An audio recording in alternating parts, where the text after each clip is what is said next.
Boa noite, eu sou o Daniel, bem-vindos a mais uma análise aqui do Biblioteca R. O livro que a gente vai analisar é a continuação, no caso do último vídeo, que é O Raiz do Brasil, e hoje a gente vai falar sobre o primeiro capítulo dele, dividindo em 3 tópicos, como eu havia comentado.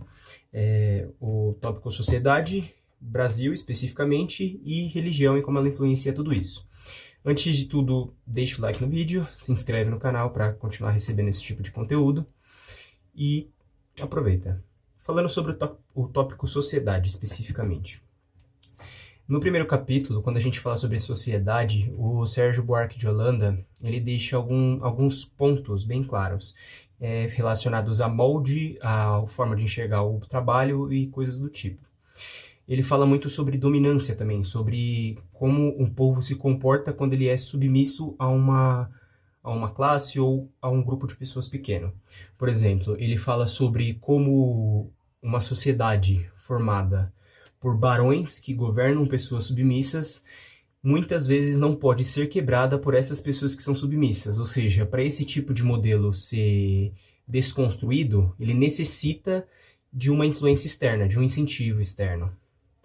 Ao mesmo tempo, onde não há uma organização social, ou seja, nesse tipo de exemplo, não há uma organização social.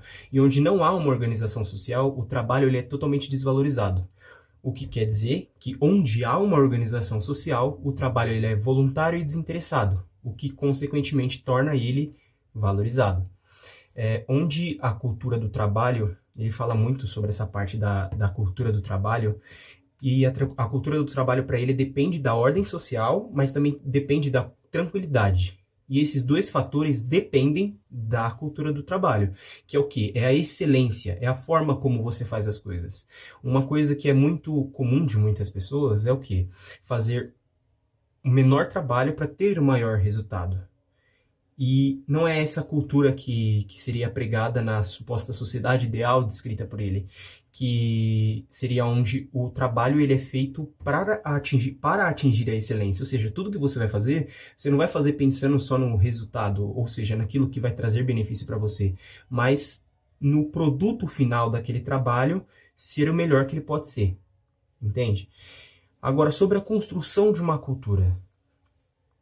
O Sérgio Buarque de Holanda ele traz um ponto interessante, que é o quê? Toda cultura é formada por diversas outras, só que ela é moldada pelos seus próprios moldes. Ou seja, em uma sociedade como o Brasil, um governante que seria benéfico, ou seja, alguém que queira governar para diversas comunidades, para que ele conseguisse fazer isso, ele teria que desconstruir muitos moldes, ou seja, dogmas, crenças. Por quê? Porque ele estaria governando para uma nação muito diversa relacionada a isso. Esse foi o primeiro tópico, sociedade. Agora falando sobre, especificamente, quando e como isso se enquadra na sociedade brasileira.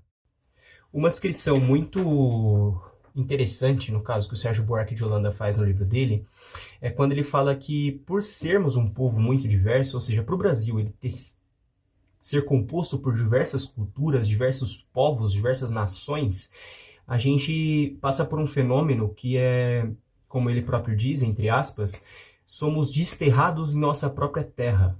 Ou seja, por sermos compostos de tantos povos, nós não conseguimos ter uma identidade própria. Não conseguimos formar uma identidade e falar isso especificamente é o brasileiro. Por quê? Porque o brasileiro é muitos e o brasileiro é muita coisa ao mesmo tempo. E isso se reflete no nosso convívio social, nos nossos ideais, nos nossos movimentos. Por exemplo, os movimentos anárquicos. Ele descreve que no Brasil houveram diversos movimentos anárquicos, movimentos em busca de movimentos de revolta em busca de um resultado. Mas esses movimentos eles não chegaram a lugar nenhum, e se chegaram a algum lugar, eles não conseguiram chegar tão longe quanto eles queriam. Por quê? Porque essa diversidade, ela trazia bipolaridade. Ou seja, eram tanta gente diferente querendo alguma coisa, que quando eles colocavam seu plano em prática, essas diferenças vinham à tona, e esses planos davam errado. Porque tinham brigas, tinha bipolaridade, tinha diferença do que eles pensavam e coisas do tipo. Seja por causa do lugar onde eles vieram, das experiências que eles tiveram, N coisas. Ou seja, quando a gente traz aquela parte da sociedade que que é governada por barões, que foi descrito no tópico de sociedade, e a gente fala que ela não pode ser desconstruída por quem está dentro dela, eu acho que é muito disso que a gente vê no Brasil. Por quê? Porque sendo diverso, quando o povo ele tenta desconstruir esses moldes, ele não consegue. Por quê? Porque quem vai fazer isso briga entre si, por pensar diferente, por ser diferente, por ter passado por coisas diferentes. Agora, pensando em tudo isso que aconteceu, como que a religião se enquadra em tudo isso? Ou seja, qual que é o papel da religião nesse tipo de povo? Quando a gente fala sobre religião, a gente está falando sobre um tópico que foi discutido por pensadores durante toda a história. Mas qual que é a diferença? Quando a gente fala sobre uma coisa que foi discutida por pensadores, eles sempre tentaram, ou pelo menos a maioria das vezes tentaram, separar o espiritual do material, a ideia do que está acontecendo aqui agora. Só que a maioria das pessoas, principalmente aqui, perdeu o interesse por esse tipo de reflexão. Eles simplesmente preferiram olhar o que eles conseguem tocar e colocar um filtro religioso naquilo.